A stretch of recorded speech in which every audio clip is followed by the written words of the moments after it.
He's like, I have the high ground now, Tony. Don't try it. And then cut his fucking arms and legs off with his shield.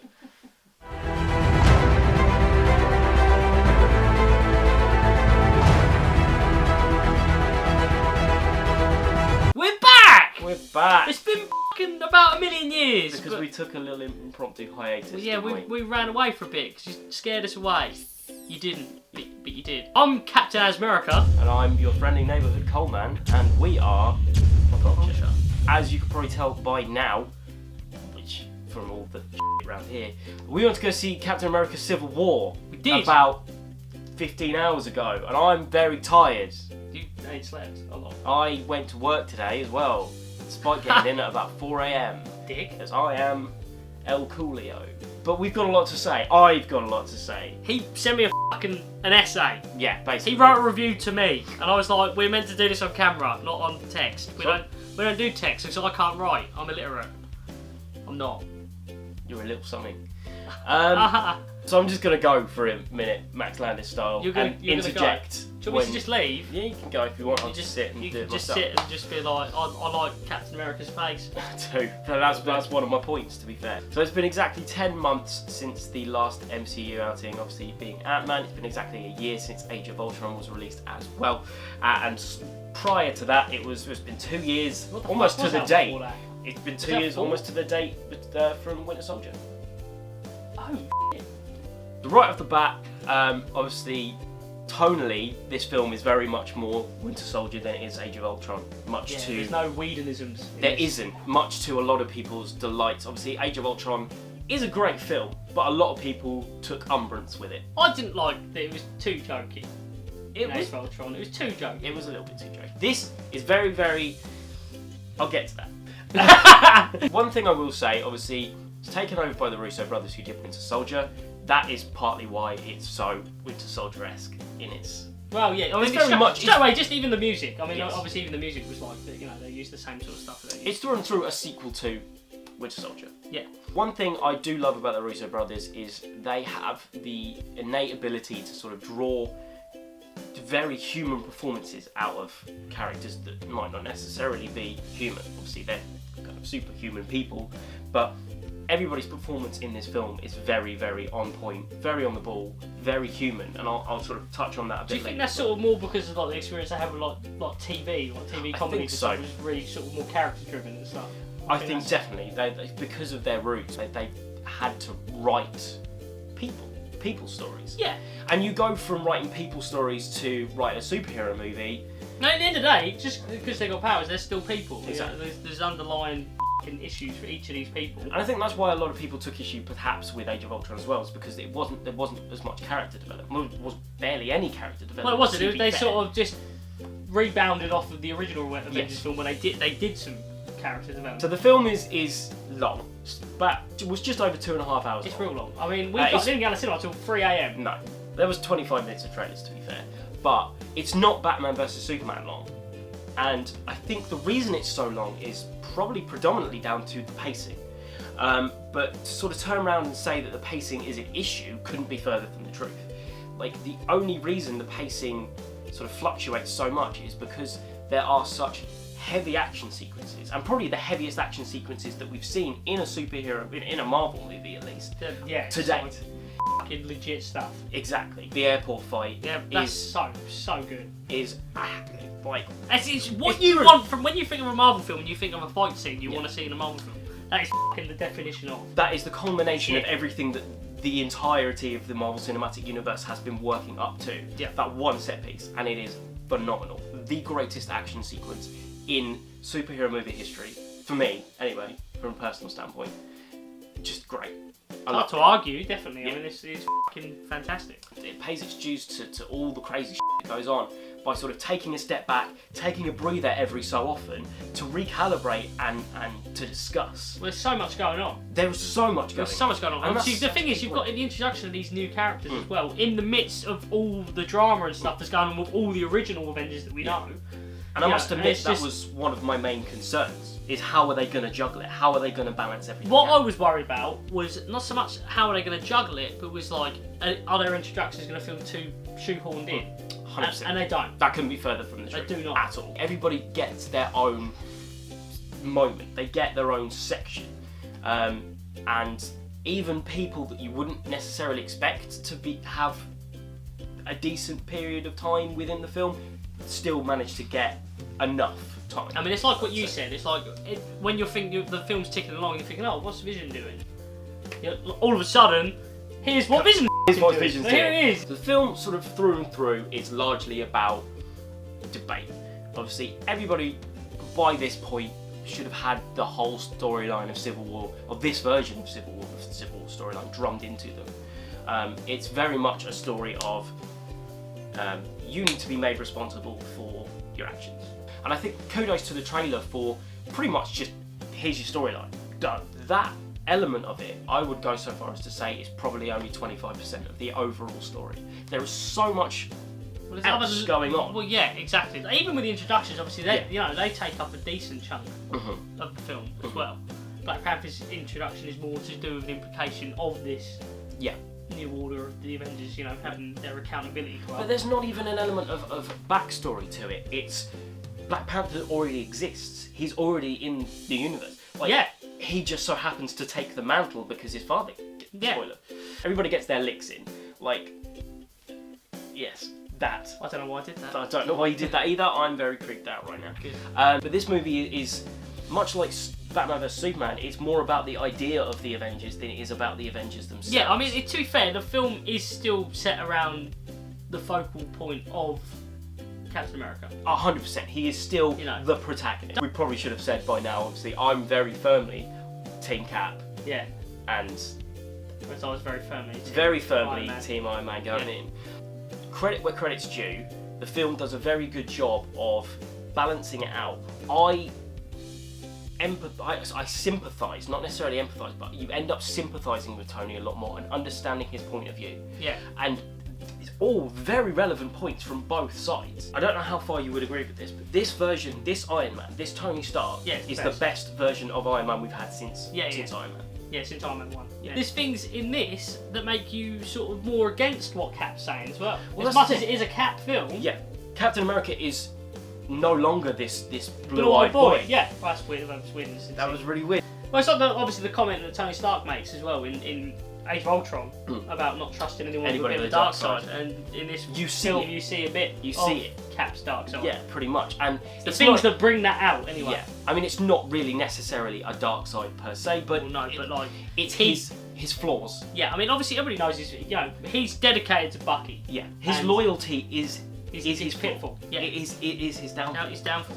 It takes itself very seriously, but then there's also the light side of it. There is humour in the film. It's not it's Joss Whedon humour. No, but it's typical Marvel humour. Russo did Community and stuff like that, so they're comedic timing. There is a Community cameo in this as well. I never used to watch the show. Just as there is in Winter Soldier, there's another Community. So their comedy should be down anyway, and it is. It is. Usually you only get one character that plays the jester. In Age of Ultron, you had Hawkeye. In Ant-Man, it was Ant-Man. You've got Hawkeye. You've got Ant-Man. You've got the new guy. You've got the new kid. I feel very passionately about, and I know you feel very passionately about, is this guy right here. Well, I made the comment on the way home that I would quite happily cut out the other 140 minutes or whatever of the film and just have the 20 with him. Yeah. Anybody that knows us on a personal level knows how big of Spider-Man fans we actually are. Through and through, the best incarnation of Spider-Man we have ever seen on film. The original Spider-Man movies were great films. Yes. Tobey Maguire was Yes.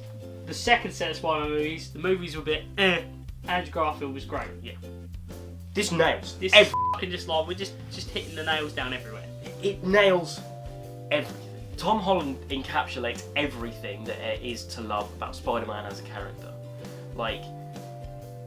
And Peter Parker. He's such a great Peter Parker. Yeah, no. It might be a spoiler, but it's floating around on the internet. For those of you who genuinely are interested, he, I would say, gets more screen time than the Vision did in Age of Ultron.